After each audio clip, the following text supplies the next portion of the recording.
Thank you, everyone. Welcome.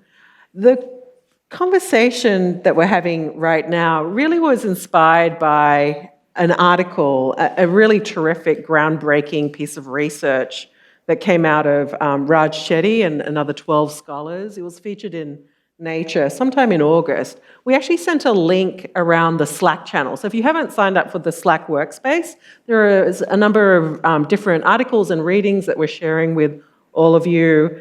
But this particular paper, Raj Shetty, who we've been following at Columbia for a number of years, he does some really terrific work using large data sets.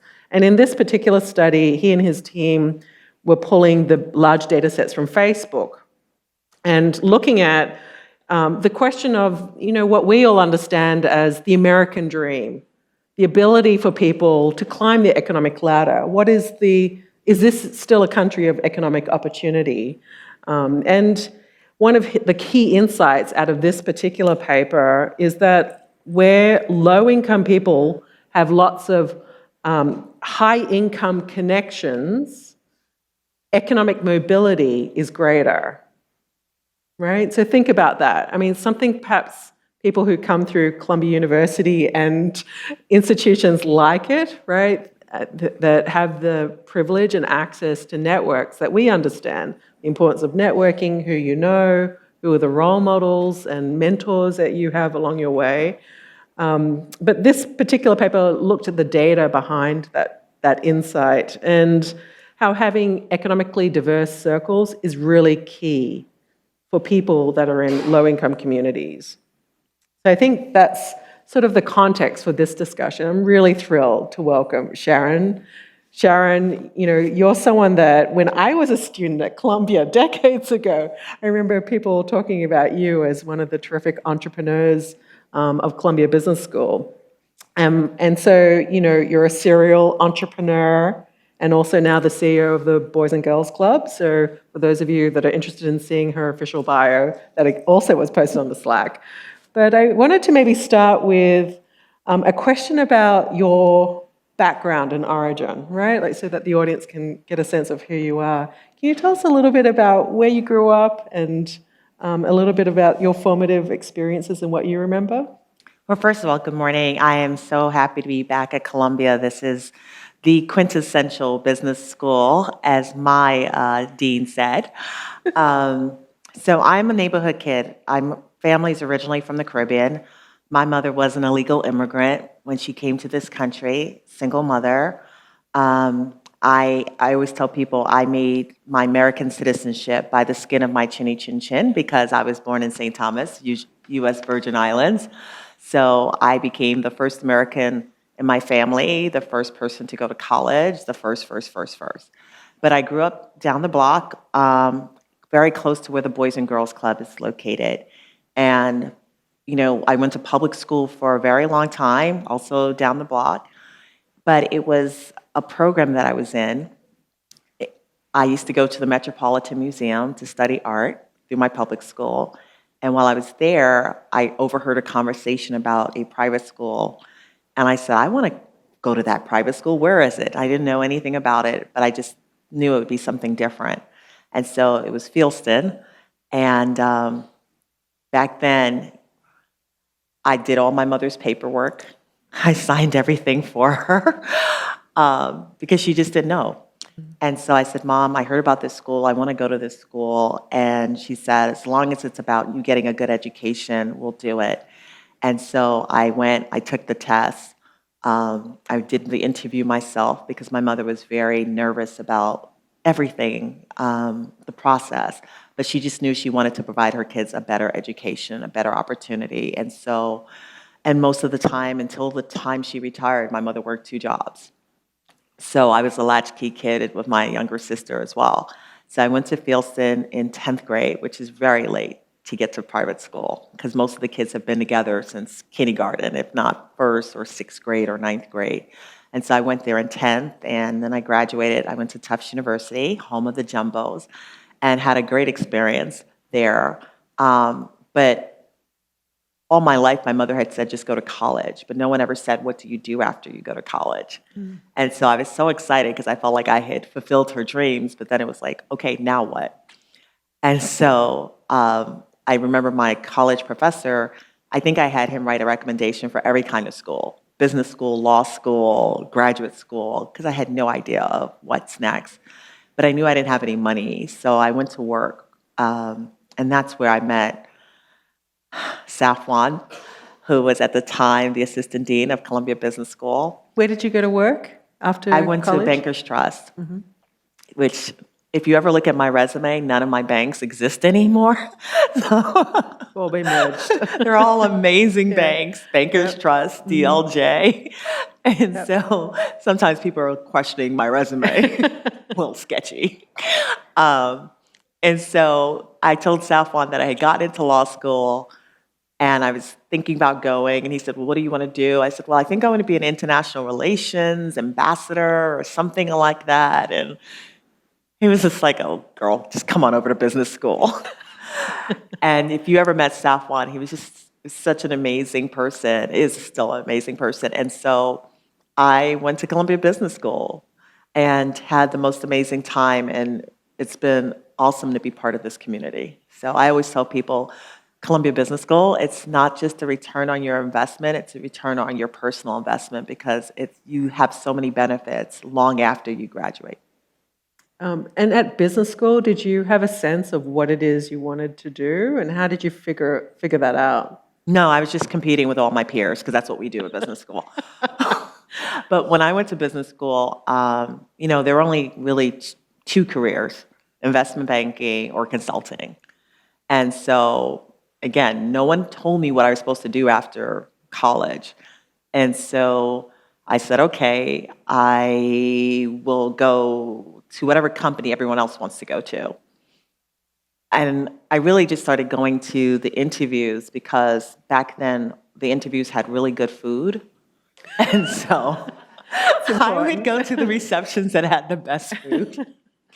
This is not a way to plan your career. And so, and I also went to interviews because I wanted to practice my interview skills. But I wound up in banking. But I will tell you, one of the things that was interesting for me when I went to Columbia was that was also the first year that we had done the Eugene Lang entrepreneurial competition. And I knew that I loved entrepreneurship, but it just at the time didn't seem stable. When you're an immigrant kid, you're supposed to have a job that people feel like it's a real job. So I can't go home and say I'm an entrepreneur because no one understands what that is. And I was like, I've got to work for a company. So I knew that I was interested. Cliff Shore, who was my professor at the time, I did the inner city consulting. I did all those things. And I knew that I really love community-driven activities. But again, you're an immigrant. You're supposed to get a law job, a banking job, or maybe a medical job. And so I just kind of did what I thought would make my family proud, which is to go to a company that, at least when my mother asked what I was doing, even though she didn't understand, because I went to go work for an investment bank and still everyone thought I was like a bank teller. And so they would ask me if I could cash their checks for them. But they were like, she's got a great job. She works at a bank, but we can't go to her bank. But maybe she can cash your check for you. And so that's all my family knew. But I knew that as much as I was learning and I was gaining really good skills, that there was something else that I wanted to do. But I just didn't have words for it. And I think years later, I decided after 9/11 that, at that time I had just had my daughter, and she was just like a couple of months old. And I was actually on my way to work, and I went to a job interview. And it's because I went to that job interview that I say that I'm still alive today, because I could have been there. And when I came home that day, I said, well, there's something else I want to do. There's something else inside of me that I need to pay attention to. And so that's when I started working on Harlem Lanes, the bowling alley, and started thinking about my entrepreneurial side. Terrific. So Harlem Lane, tell us about that experience. Like, how did you figure out how to pull together the idea, the business plan, and who helped you along the way? Columbia Business School. I mean, I'm a poster child for Columbia. I think that the network is amazing. And so when I knew I wanted to do something for the community. And when I started talking to people, because remember I said I'd done inner city consulting, so I literally stood on 125th Street, I created my own survey, and I started asking people if there was a business that was entertainment, what things would you want from it? And so I started doing a survey, and I got a lot of interesting data. And so I realized that I didn't want to build a restaurant, I didn't want to build a bank, but what I wanted to do was something that brought the community together, particularly after 9/11. And my sister, who was a bowler, said, "Why not bowling?" I still don't bowl to this day. I tried to, but I sucked, and people kept teasing me, so I stopped. And then I started doing research at all the other bowling alleys, and I realized that their patrons were coming from this community, and that bowling was the one activity that people could do, whether they were young or 92. It was also one of the few sports that you didn't have to be rich to play. And so it was also something that I could use to teach young people math. And so it had a lot of different components to it. And so I came back to the business school. I said, listen, I want to build this bowling alley. Went back to Cliff, told him about my idea. And I'd also worked at Booz Allen in Hamilton prior to that. And so Booz Allen, my principal, he actually took me on as a client, and I got free consulting from them. And that's why I always say your relationships are so key, they're so important, because I literally became a client for my former firm. And so they helped me shop the idea, think through the idea. I had business school students helping me put together. So it wasn't just that. And I was sitting there because it started taking me a while to get this idea off the ground. And one day I got so frustrated, I called Eugene Lang. No one had ever called Eugene Lang. And I called him up and said, hi, my name is Sharon. You don't know me, but I was one of the first students in your program, and thank you so much for giving me this opportunity. But I would just love to come down and talk to you and learn more about how you did the things you've done. And he said, no one's called me from the business school. No students ever called me. Come on down. And I was so shocked. And so I went down, and what was supposed to be a conversation about him and me learning from him, he said, young lady, what are you trying to do?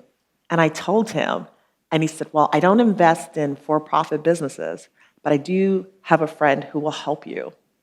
And that's why we learn at business school, always have your elevator pitch together, because literally he said, he picked up his phone, he made a phone call, he said, okay, pick up your bags, you can come back and we'll talk more about me later, but I want you to go down to my friend's office and tell him about your idea. And I picked up my bag, took a 10-minute walk to his friend's office, and I got my first investment after a 20-minute conversation.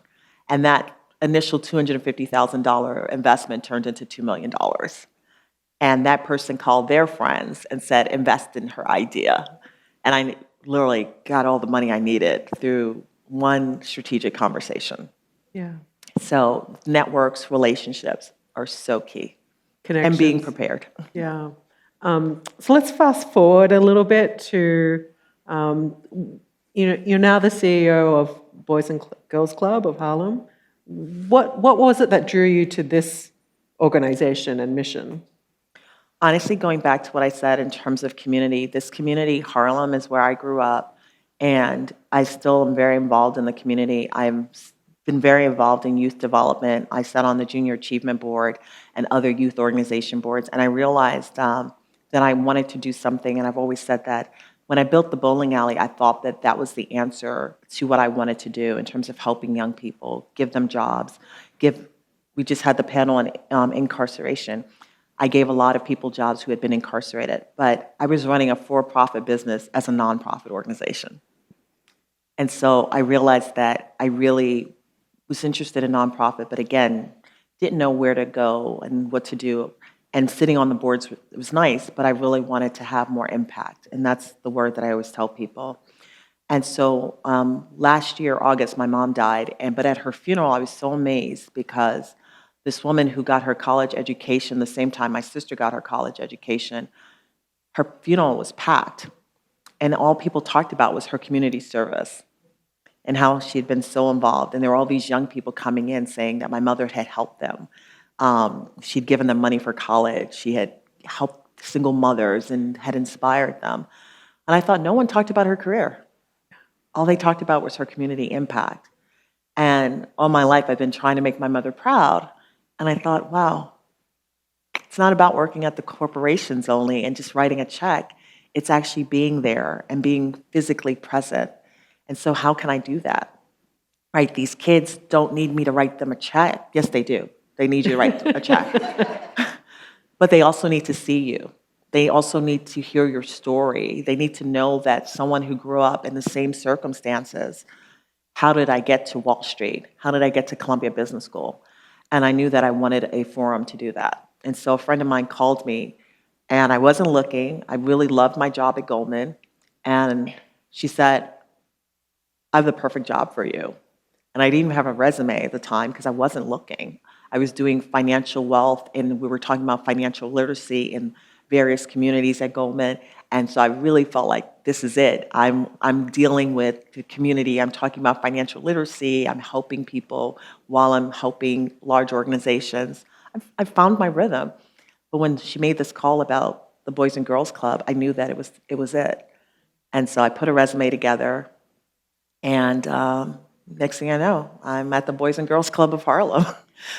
For those in the audience that don't know or aren't familiar with the Boys and Girls Club, can you tell us a little bit about what it does, its mission? Yeah, so the Boys and Girls Club of Harlem is an organization that is focused on youth development.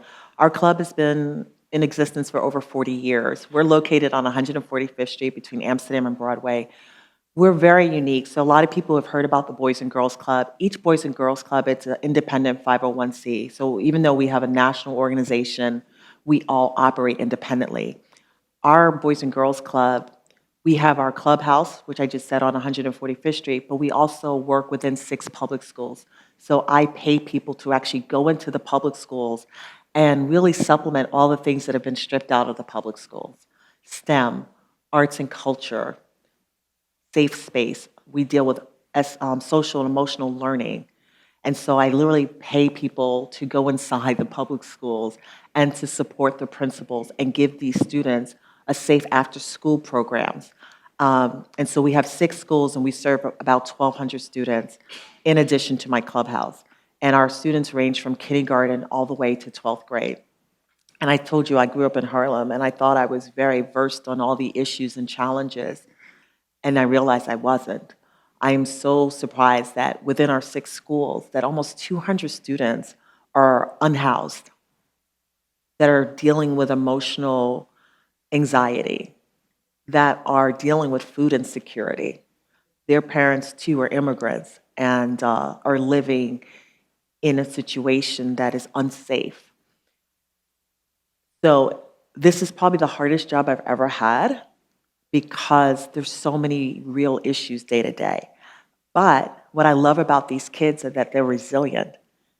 They want opportunities, and they don't feel like they're victims. So I don't talk about them like they're victims. They just want exposure and knowledge. I'll tell you a really funny story. This summer, we had 150 teens for our workforce development program, and I called Goldman Sachs, and I love my former company. They've been so supportive. And John Waldron, the president of Goldman Sachs, actually came to do a community service day at our Boys and Girls Club, along with 25 other executives. And we put them through our STEM program. And they thought it was the hardest day for them. They were like, wait. So we put them through an amazing race, but STEM projects, building robots in 10 minutes. And they were all like, no, we need more time. We built solar panel ovens to create s'mores. And so they had the best time doing these projects and learning from the kids. But afterwards, we gave the kids an opportunity to hear John Waldron talk about his experience and what he had done and how he'd gotten to his career, and as well as some of the other executives. And then what I loved was my kids said, Where do I sign up and how do I get a job? And that's what we need. Our kids need exposure. They need exposure to what the opportunities are out there. But it's also great for you to come in and see the kids and learn from them as well. And that's where I think we start building community. And so I've done that with a number of corporations. Bank of America, JP Morgan Chase, were teaching financial literacy, not only to the kids, but to their parents. Because the hardest challenge I have with the after-school program, particularly for my teens, is that they have to choose between coming and being part of a safe environment or having a job to help supplement their family's incomes. And so we're working to try to gain more grants so that we can give them stipends to do workforce development and to attend the program without having to make those choices of being in the program or having to find a job to help their families. What are some of the, if you wouldn't mind sharing, some of the big strategic challenges that you're facing at the moment with the organization? Well, the first one for me coming into this organization was that 90% of this particular organization's funding is government funding. And so the government is very late with paying its bills, 2 years late. And so we put out all the money for those programs before we get reimbursed. So I'm right now trying to get reimbursement for money that we spent in 2019, 2020, 2021. Challenge number one. And remember, I said I put all these people in 6 schools. We also partner with other nonprofit organizations to bring arts and culture, and I pay those organizations to come in to the schools. So that's our first challenge. The second challenge is a branding issue, right? And we learned that at Columbia in terms of marketing and branding. The Boys and Girls Club of America is an amazing brand. Everyone knows who we are. What happens for us is that when people give money to the Boys and Girls Club of America, they think that it's gone to the Boys and Girls Club of Harlem, and that's not necessarily the case because there are tons of amazing Boys and Girls of America clubs all over the country. So, and then in Harlem, we have another amazing Boys and Girls Club that actually has a very wealthy donor base, and so people think that they've given my club money, but they really haven't. So we have branding identity issues that I have to tell people. We've been in Harlem for over 40 years doing the work that we do. We do it very differently than a lot of other clubs because we're inside the school, working there. So that's a branding issue. But also it's funding. As I said, our kids have to choose between being part of our after-school program or working. So that means that I actually have to pay the kids to come and be part of a safe environment where they can start to gain skills that are going to help them gain jobs that pay them more than $15 an hour. So raising money, getting corporate foundations to understand what we do and how we do it differently is really another critical challenge. But 3, it's also changing the mindsets of the kids and their parents and helping them understand that there's more out there that they can have access to. Because a lot of kids don't believe that for themselves. Their families don't believe it for themselves. Absenteeism is huge in the public schools because kids stay home to babysit little kids. And so changing the mindset and giving them a growth mindset that there are potential opportunities is another big challenge. You mentioned earlier about how companies have maybe engaged, but if you think about this network, we have a ton of students from across Columbia University as well as the business school. How do you envisage this community engaging with potentially, opportunities to engage with the organization and the kids? Well, funny you asked that question. I always tell people there are 3 things you can give us. I love all 3. Your time, your talent, and let's not forget your treasury. Your time is important because kids need exposure. When we talk about that social economic changes, kids need to build new networks. They need to build networks with people who look different than themselves, who come from different backgrounds, that teach them what the possibilities are, that help give them exposure. Remember, I said I got to private school because I was doing classes at the Metropolitan. I was playing the cello, things that were so outside of my family's network. But having that network, that exposure, that mentoring gave me insight to what other opportunities there were. So your timing, your talent, it's critical.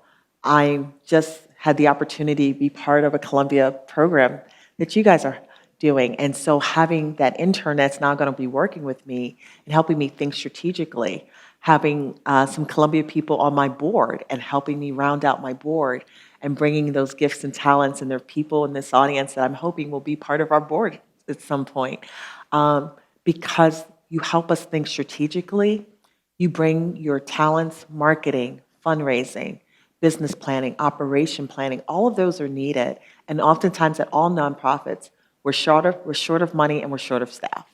Do you have a dual board structure, like a main board and then a junior board? We do. Yeah. So we have our main board and then we have a strategic board.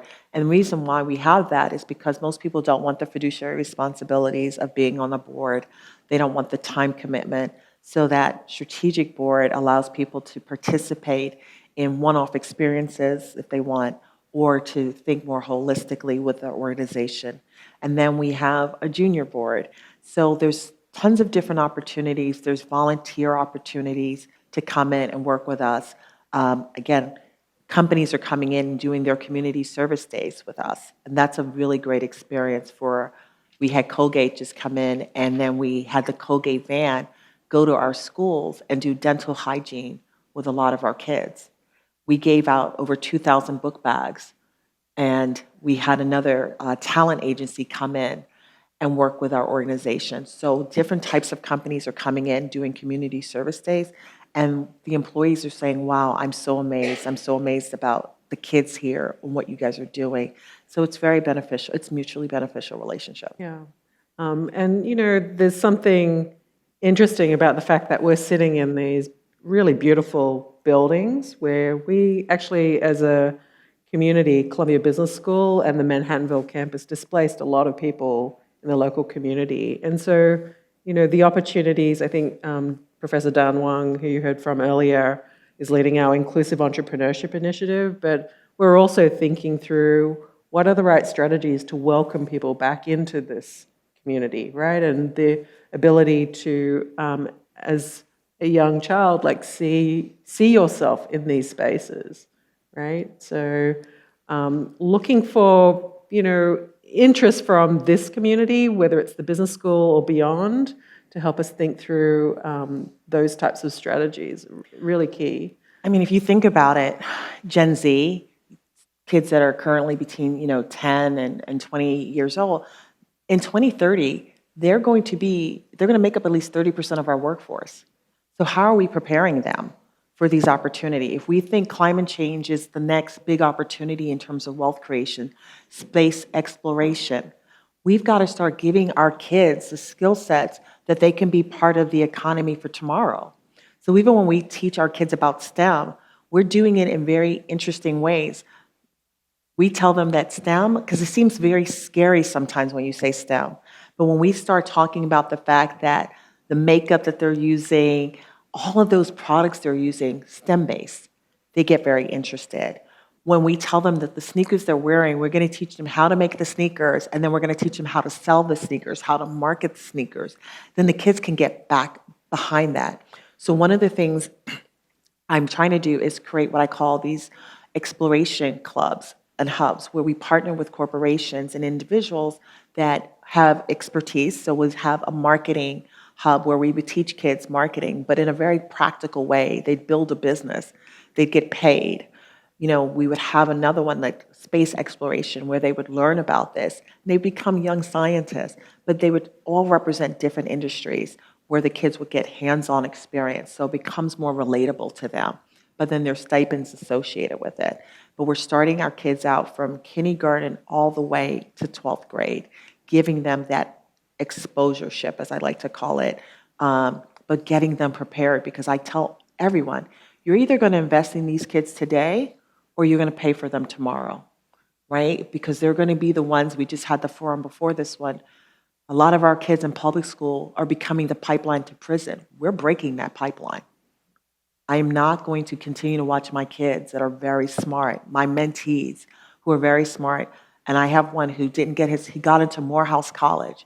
He didn't get a scholarship to go, and he's been in and out of jail. I just hired him. because I know he's smart, but he didn't have the opportunity. And I think about had he gotten into Morehouse, well, he got in, but had he had the money to go? I have another student who I took her to the art exhibit the other day. She's a ninth grader.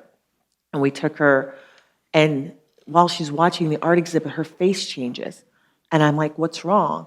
She goes, I see the pain that the artist is trying to show through his work. She goes, because that's my pain. And I'm like, what are you talking about? She goes, my mother is a crackhead. She's been a crackhead since I was born. And I see her out in the street, and people tease me. My grandmother died in my arms. But I'm going to stay a straight A student because I know I have a future. And those are the things that through art, we gave her an opportunity to express her pain. And so all of this is why I'm saying it's important to give the kids exposure. It's important for us to be around them because we're helping them and we're shaping them for their future. Because that young girl who could take her pain and be destructive also, she's saying, no, I am going to do better. And my life is not defined by the fact that my mother is on drugs, right? It's not defined by my living situation or my economic inequality. It's defined by the opportunities. And if you give me an opportunity, I'm going to take advantage of it. Love that. It's really touching. Sort of mentioning, you'd mentioned earlier about the work that you were doing at Goldman around financial literacy. And I ask because financial literacy is something that we're very interested in at the business school, and even tomorrow, actually, we have a number of our instructors going in to teach financial literacy, the financial empowerment class at Sing Sing Correctional, for people who are, preparing to come home. Have you thought about financial literacy and the role that we all could play in helping expand that education opportunity? Yeah, when you think about the racial inequality, financial literacy is so wrapped up in part of that. If we're going to ever change the racial wealth gap in this country, whether it's for Black and brown people, for women, for the LGBTQ community, a lot of that is around financial literacy, right? Because people don't understand. Like, I was doing private wealth for years. In my family, a lot of people don't even understand how to balance a checkbook. And so you can't talk about, just getting them jobs and then they don't know how to manage their money because it becomes a very vicious cycle. So with our kids, we start teaching them these things. But then what I realized, you have to teach the parents. So we have to, as a community, start creating more financial literacy programs. That's why we've partnered with some of the banks to come in and teach these things. And this is where, as a community, there's so many people.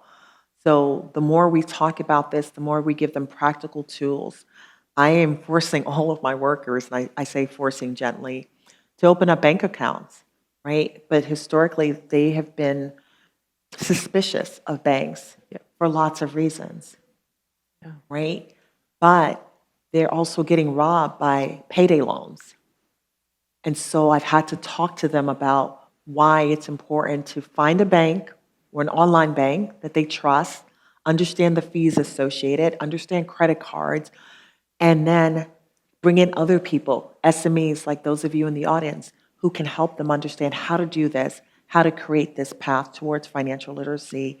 And then when we give them the jobs, they can save more money to become homeowners and to also reinvest back in the community. It's all one big cycle. Yeah. I think people in this economic circles that we move in sometimes are shocked by the statistics. I think maybe Nan, the statistics on the number of people in the US who are unbanked. I think it's something enormous, like 30 or 40% of people don't have a bank account, which is kind of shocking. And the cost of financial services when you can't cash a check or doing a wire transfer. It's actually the first case we open up with at Sing Sing when people do the math on an APR and realize a payday loan is 500% or 1,000%. And so, it's interesting. It ties in with math skills. I think for whatever reason, the US educational system is a little bit better around reading and writing, less so on math skills, right? Is that what you've seen? It's definitely what I've seen, but it's also because when you say math, sometimes it can feel very intimidating, right? But when you start talking about money, kids are like, ears up, help Right. me. How do I make money Yeah. and how do I make even more money without being a TikTok influencer? And so I tell them, let's start with the basics here, Yeah. right?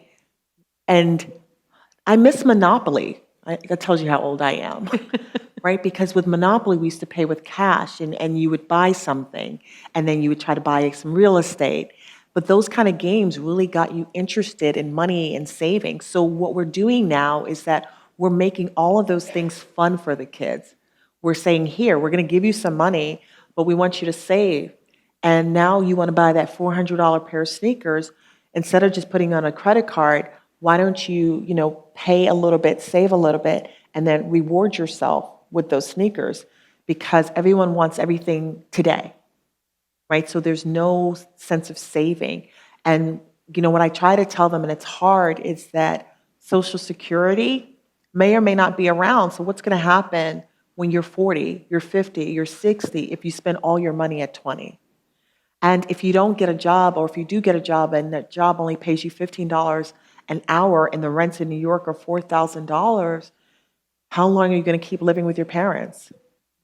Right? So when you start talking about money but making it relatable versus this pie in the sky, when you show them the cost of the payday loans, but that's why you also have to educate their parents as well. Yeah. Okay? It's not good enough just to educate the children. You've got to educate their parents also. It's a community-based conversation. Yeah. I'm curious about the intersectionality question, right? Because you obviously, or maybe not obviously, but you're dealing with communities of color primarily that are low-income communities. But do you see gender playing a role in the work that you do, both with the parents and the children? Definitely so. It's very interesting, as well as ethnic backgrounds, right? So we have a lot of kids, as I said, who are immigrants, and they come from other cultures where the role of a woman is very different than the role here. So we see kids where their mothers come in, and that little 5-year-old male can control his mother. And it's shocking, but it's true, right? Because of the role of women in certain societies outside of the United States. Just because they've come to America doesn't mean the role has changed. And so the mothers are intimidated. My mother was intimidated by all of the institutions here. She was afraid.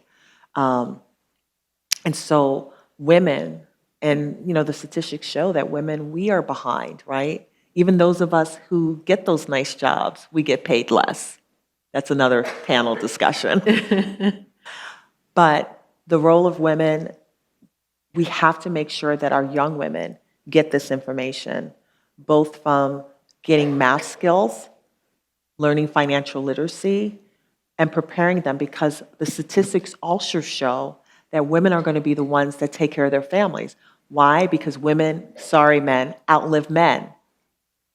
However, because women outlive men and oftentimes don't have the same level of financial literacy, even those of us who make six figures sometimes will still allow the male in our house to manage all the money.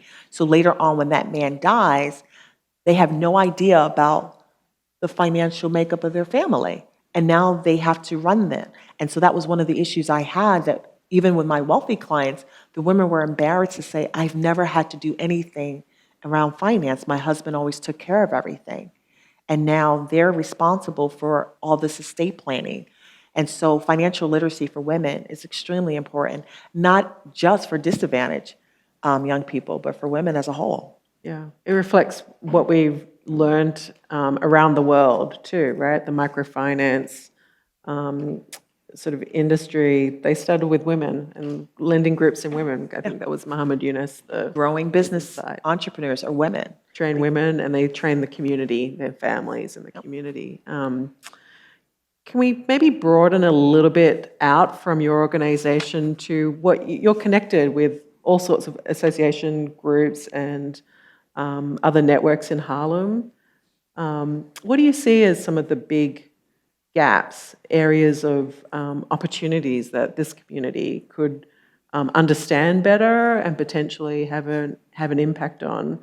Especially post-COVID, right? We're trying to come back from 2 years of more isolation and, where the economy is, et cetera. But in this community of Harlem up to, the Bronx, what do you see as some of the big areas for this community to think about? The list is so large, so let's narrow it down. In Harlem, just outside your block, just down the block a few, we've got mental health issues that are they're ravaging our community. I mean, most of us know that we still suffer a little PTSD from COVID. It was hard to have to put on a dress and a jacket after wearing leggings for so long. I'm still adjusting. But that's my first world problem, right? But the real problem is that a lot of people have social anxiety that they're dealing with, and that's real. Anxiety is huge. We put our kids through an entrepreneurship competition, and there's a young black man, and they created an app for this competition, for dealing with procrastination. And what was surprising to me, they said the reason why we are developing this app is because as young black men, we deal with anxiety, but we don't get to talk about it. And they said, so does Kanye and a whole bunch of other black men. And I thought, wow, it's so true. Anxiety is real, and we don't get to talk about it. That's a huge issue happening outside our door. That same anxiety and stress is leading to the increase in drug use just outside your door. But you have this beautiful climate change building just outside your door, and that's one of the biggest issues facing our world. So how are you taking that knowledge and disseminating it to the community? How are we getting the community down the block engaged in this conversation around one of the biggest world challenges, as well as the biggest wealth creation, climate change? So how are we engaging with the community? They need to understand that because it impacts them. The community, let's be honest, is still very upset with Colombia in so many ways, right? But I know, I'm biased, I love Colombia. Colombia does a lot of amazing things, but we're not marketing those things well, right? So we have the small business program. How do we teach young people to be better entrepreneurs? Mm-hmm. I just told you that there are all these women living just across the street that are immigrants, single mothers, struggling to make ends meet for their family. What kind of partnerships are we creating with the community just outside our doors to try to solve some of these problems? And we have some of the brightest minds sitting on this campus. We are the quintessential business school. My year did teach me that. How are we partnering with the community in the ways that we make measurable impact? We've got more data about what's happening in the world sitting at the school. How are we taking that data and then helping the community to create solutions? So when you ask me what can we do, obviously we can partner with organizations like mine. We can give our time, talent, and treasury. The data that's here in this building, we can use that because nonprofit organizations need your data to help us focus on what's important. We need your partnership to help solve some of these issues because, again, we can't pay enough people. We don't have the budget for it. And we need Columbia to just let people know that you're an amazing business school doing some amazing things and really a desire, like you said, to create real solutions for the community. Sometimes we're more like a secret gem here in this area with beautiful buildings, and that's all people see are beautiful buildings. But I know for a fact we do a lot more than that, and I think we've got to get that story out there better.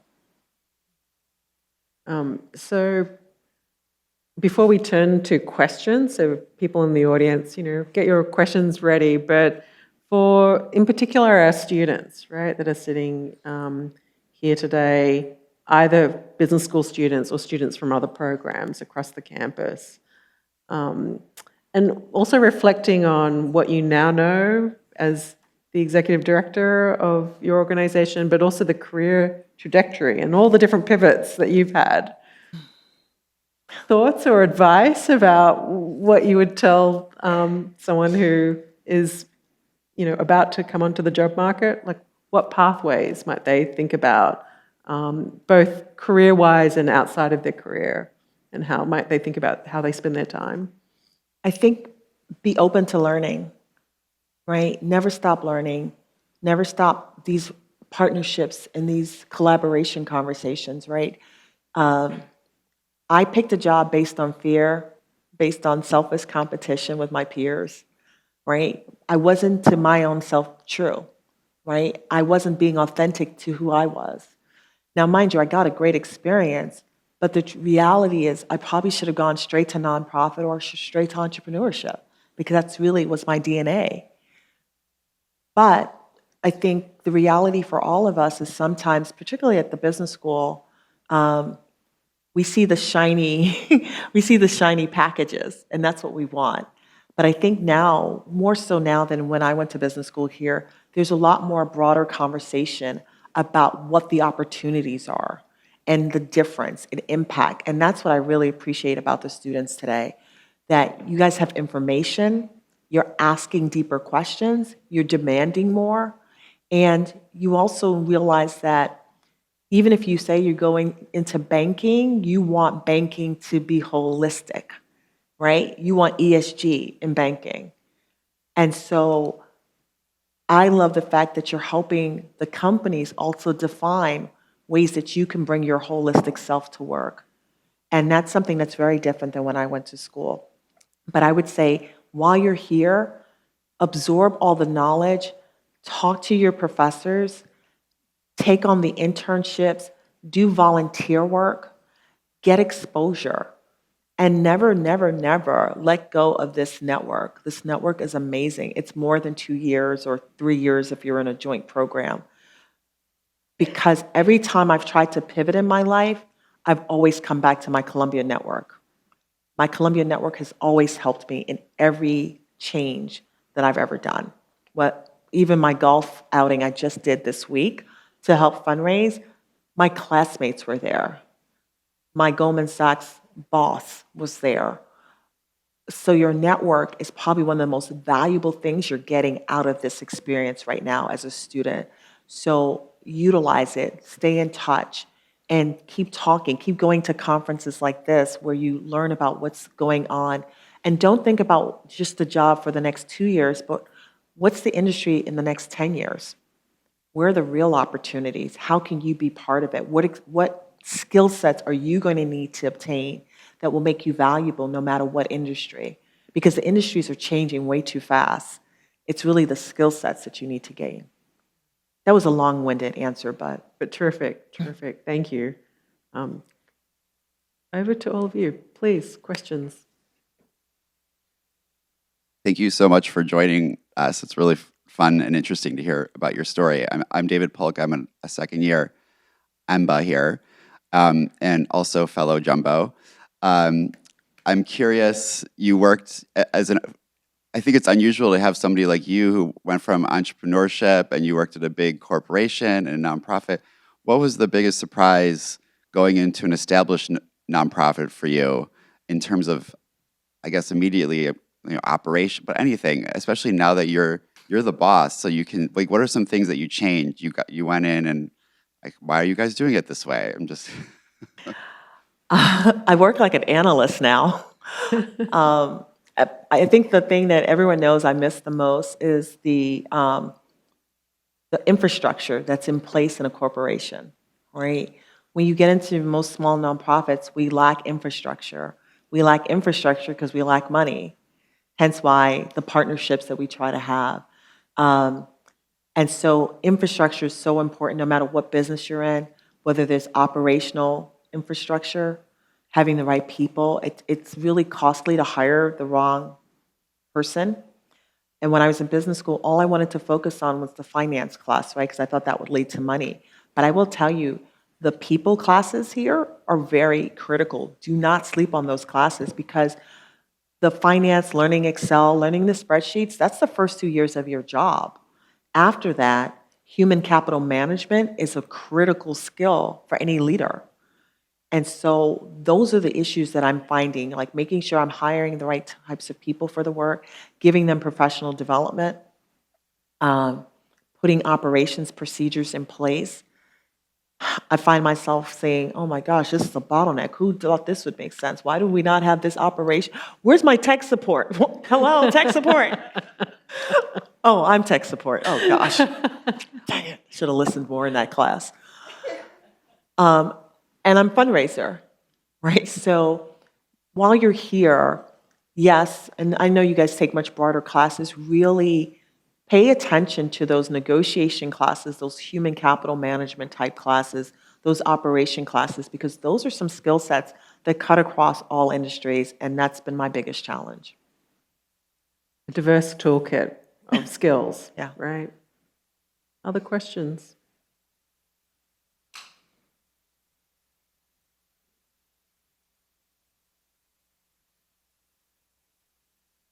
Since you have the mic, Ms. Joseph, thank you very much. I'm from Exodus, also in Harlem. I'm the Hi. corporate engagement coordinator. So I'm very, very, very close to the work that you do and being a neighbor of yours. Just in the audience that you have here, and knowing that many of us, just by sheer nature, believe what we see. And yet we have communities right here in the city where there's so much opportunity right down the street, yet they don't have the opportunity to see it. So they only believe a lot of the unfortunate, impoverished, and trauma-causing situations that they do see every day.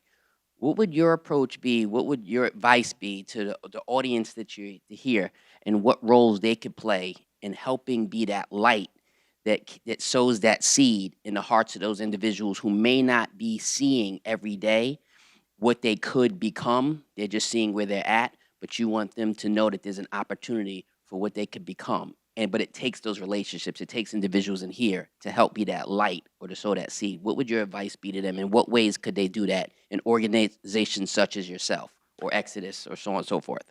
It goes back to what I said first, your time, your talent, your treasury. Why? Because the kids have to see you. Why am I at the Harlem Boys and Girls Club? Because they see someone who grew up in Harlem, an immigrant child whose mother was a single parent, who at times we were hungry. At times we didn't have like the best clothes. And so they go, well, if you could do it, you're not special, I can do it. When I bring in my Columbia friends to talk to our kids, that shows them different opportunities. A lot of times our kids will never go past 110th Street, right? So when we take them downtown to the museum or we take them down to your corporations, they start seeing themselves there. They start seeing the opportunities. For many kids, the only opportunity they're seeing, unfortunately, is very limited and sometimes very negative. But you're planting a seed now when you bring them to your place of work, when you give them internships. And let's talk about internships. Why are internships so important? It's not enough to give the kids an opportunity to come in and get a job. We have to make sure they can not only obtain a job, but they can thrive in that job, right? So how do we start giving them the emotional intelligence that they need, that they just don't quit the first sign of adversity? Our kids need a little grit. You guys have all of those things. And so that's why the mentoring becomes important, that they have someone they can talk to when they get into this opportunity that you've told them about and they hit maybe a bump on the road, they have someone they can talk to. When their fathers are in prison, they can see another male role model. I had no men in my life. It was amazing. I didn't think there was anything wrong with that. I grew up in a matriarchal family, and I didn't realize that there was a male gap in my life ever until I started dealing in situations that I was like, oh, wow, I've grown up with no male in my life. So having those types of interactions give these young people opportunities to become holistic. Also, let's not forget this, and I didn't say that, civic engagement. We have to get our kids civic-minded. So that's another way that you can get involved with them because they have to learn why it's important for them to vote, right? So this is where you start to help them by spending time, giving them exposure. So we give them exposure to local civics as well, because if they don't learn that they need to vote, those votes are going to impact their lives. And so we take them down, we have them meet politicians, we have them ask them questions, we have them engage. We had them engage with Ashley Biden and talk about racial inequality in the academic environment. So this is how you guys can all be involved and why it's important. And you'll also learn. This is not just for the kids. This is also for you, because it'll change your language and your conversation. And when you see a young black or brown kid, you may not jump immediately when you see them. You might see them a little differently. Thank you so much for this inspirational speech. You really spoke to my heart because I'm a woman entrepreneur, so I can really feel the struggle. Personally, I'm not a business student. I'm pursuing a master's degree in human rights with a business application. So contemplating on how really fast actually interests are changing. Do you think that COVID-19 actually accelerated the corporate intention to take to be more vocal when it comes to social and environmental issues? And is this change will stay here for good? Is it something that we're going to face the next decade? Thank you so much. That's such a great question. I mean, we all know there were two things that happened, right? There was Ferguson and there was COVID. Both of those two things had a significant impact on corporate America, wanting to really talk about social responsibility in a very different way. And so while those were traumatic experiences for our nation, our world, I have to say that that was the beauty of those two things, that we all started becoming much more civic-minded, kinder. Companies started saying, how can we not only put money behind some of these problems, but how can we start engaging more? How can we start, paying for white papers that will really start to get some data on what's going on and how we can have impact? Data that you use at Columbia, data that we use as nonprofit organizations. So I hope that we'll continue. Obviously, recessions don't help, but I think that there's no going back, right? We know that if we don't start to invest in these issues now, whether it's climate change, whether it's racial inequality, we're going to pay for it one way or the other. I say that all the time. So I'm very grateful that companies are starting to see why it's important. The Business Council has made it part of their corporate responsibility in their mission that they're not just looking at shareholder value anymore. They're looking at the community responsibility as part of economic growth, right? So these are topics that are not changing. They've seen where it becomes part of their bottom line. It's profitable, right? So great question. Thank you.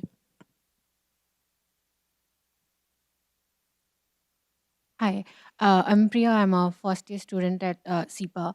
I was wondering, when we think about social enterprises or like capital for good, oftentimes who has access to capital and who is who needs capital or who needs access to these resources, it's pretty much defined by systemic inequality in the sense that it is by design who has and who doesn't. And when we talk about partnerships and collaborations, I was wondering if you have any advice on how to make it more equitable, because we oftentimes also see a bit of savior syndrome when we also talk about social good using capital. So That goes back to the premise of this conversation, right? It goes back to our networks. And you're right. The reality is that your networks often define your ability to raise capital, good or bad, right? That's why I said I always keep coming back to Columbia, because it's my most important network. I didn't grow up in a rich family, but I went to school with a rich family.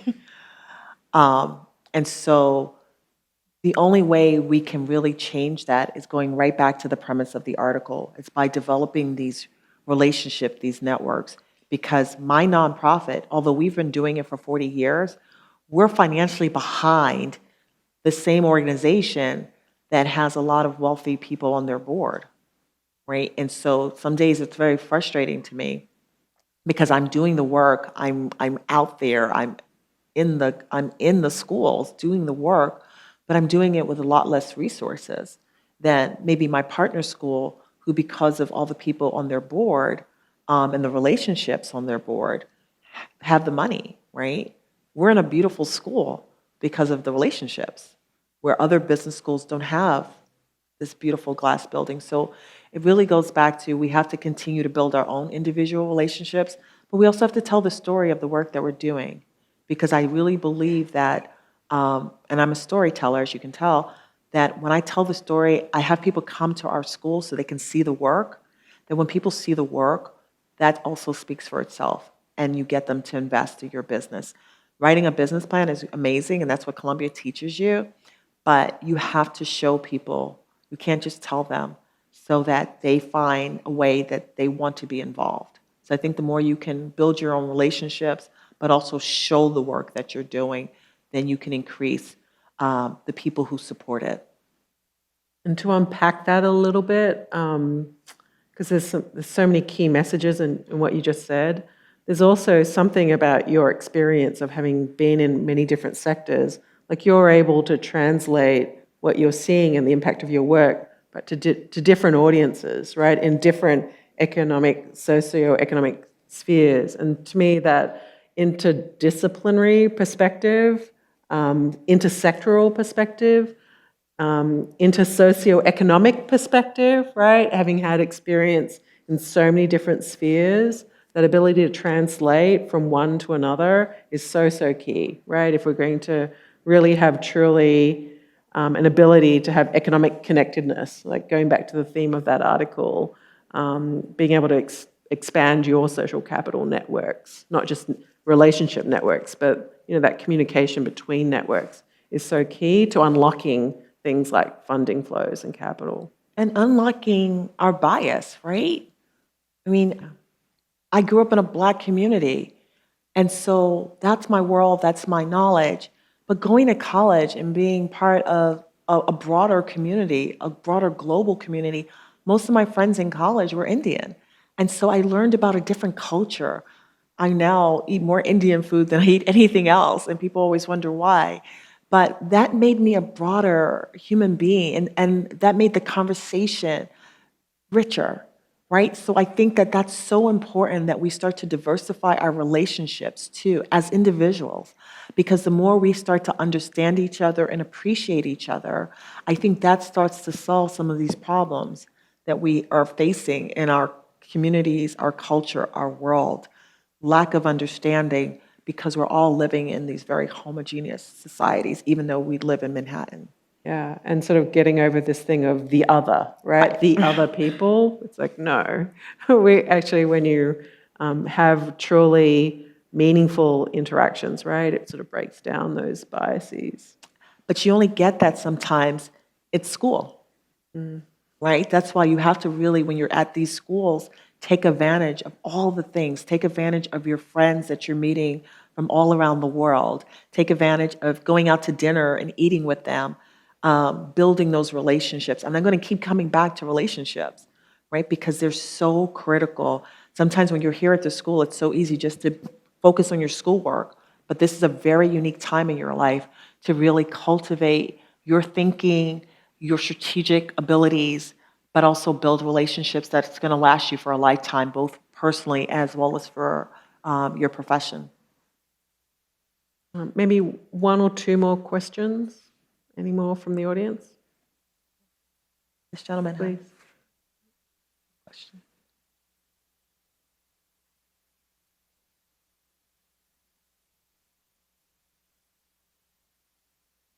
My name is Riaz Journey, class of '92. I worked in education the last 18 years, and I was very touched by what you said about your student, that what she related about seeing the art and the painting she'd been in and her family situation. And you'd mentioned earlier about all the students that are homeless in your program. What do you think it would take for New York City to make a bigger dent in the 100,000 kids that are sitting out there without a home, that are part of the public school system? We're sitting in a very expensive building with community that has a very large endowment fund, and you have trouble getting federal money for 2-3 years ago. What is it going to take with the funding model to make nonprofits more successful? There's so many questions in that one question. Um,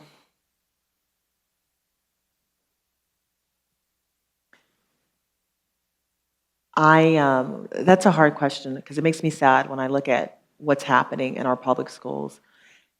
And it's a tale of two cities in our public schools, right? So you've got the charter schools housed within the public schools, and you see the charter school kids with so many resources, and then you see the public school kids trying to make the best. And I really admire their principals who try to make the best out of what they have.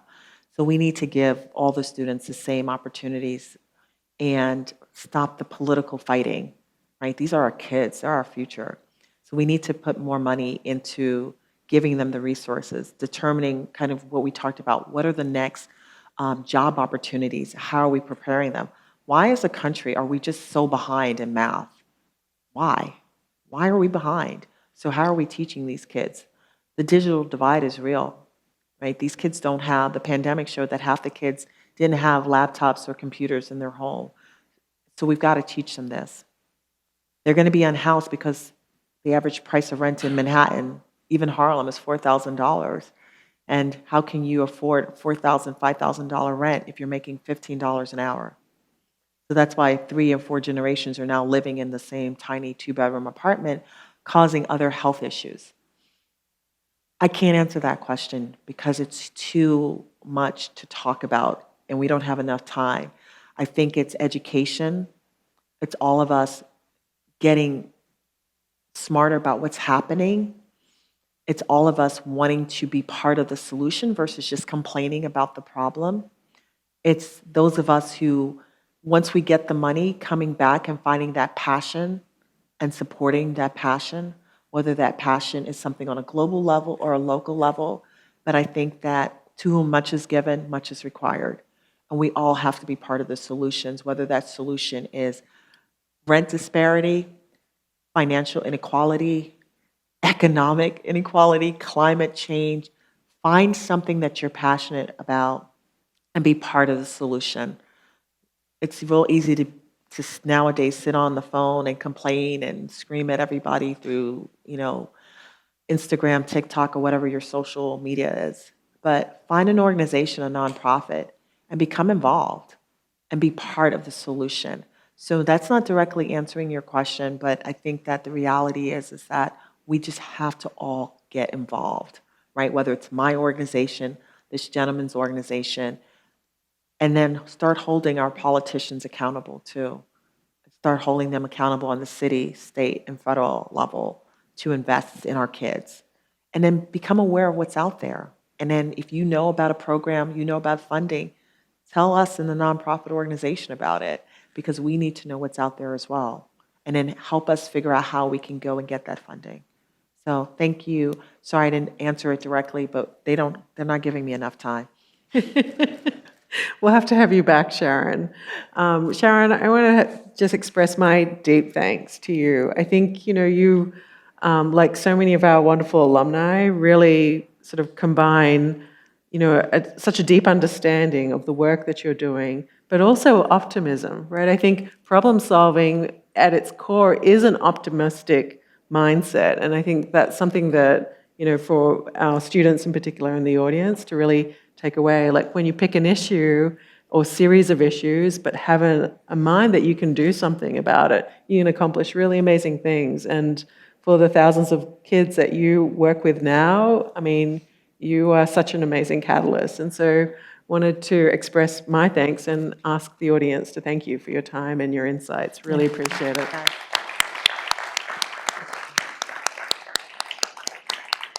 All right. Oh, you know what? I forgot to thank Dean Hubbard, too. He was an amazing dean. Hopefully you'll get to meet. I'm such a poster child for friends Columbia. Like Safwan and Dean Fehlberg and Hubbard, but maybe you'll meet Costis as well. I've got to So, meet the new current one, dean. but I love this school. All right. Well, thank you, Sharon.